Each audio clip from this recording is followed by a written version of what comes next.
Hello everyone, it's time for another phonics lesson with Mr. Wyman and Rose. I'm hanging out with some of my daughter's squishmallows. How do you spell squishmallows? Well, would it be helpful to know how many letters are in the words squish and mellow? Maybe it would be helpful even to know if it was a compound word.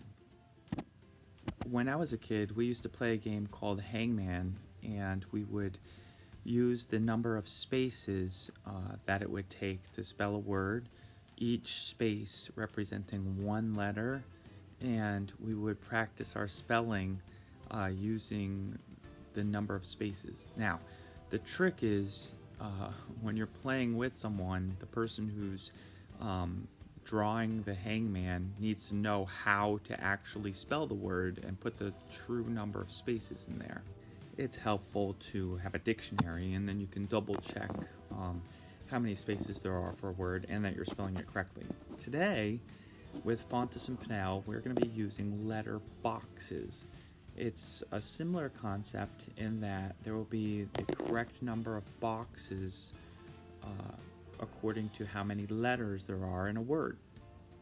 You will be filling in the boxes one letter per box. You'll have to choose which combination of boxes, like how many boxes you'll need for your word. And I'm going to give you a few different ways to do this lesson.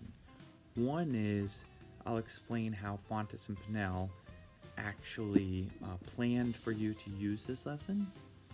Another is an alternative way to use this lesson, but keeping safe distance, socially distancing, and using tech tools to make it work for you. And then finally, an alternative to Hangman, which is something that you could do, is using a tool called Crossword puzzle. So there's a variety of ways that we can use that, but they're pretty fun, and it's a similar concept to the letter boxes.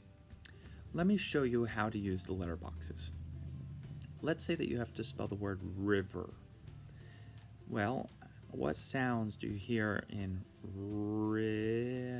river?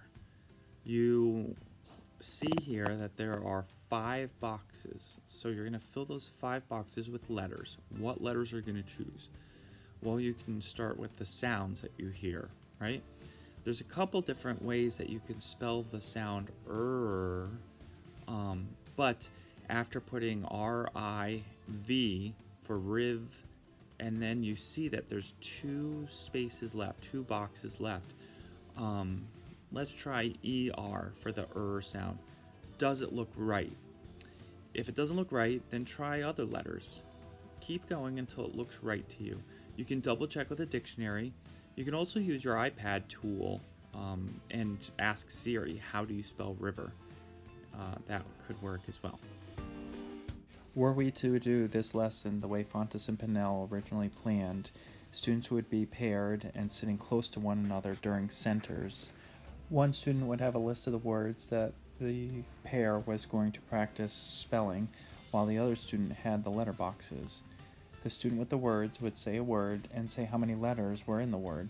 The student with the letter boxes would say the word out loud, listening to the sounds in the word, and then try to spell the word using the appropriate number of letters. Due to social distancing, this traditional center activity will have to be modified. Instead of pairing up, you can have a parent or other adult or even a sibling read your words to you. Something different that you could try is making your own crossword puzzles.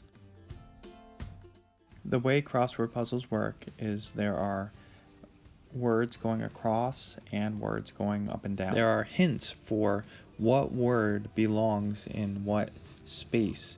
Oftentimes there are several words that could fulfill the hint, but you have to look at the number of letter boxes that are available for the word. This is why a crossword puzzle would be perfect for this phonics lesson. There's lots of free online crossword puzzle generators. This one I accessed and tried out with a few of the words from the Fountas and Pinnell WSA 13 wordless. You could make the crossword puzzle for yourself, or you could make it for a friend and share it with them.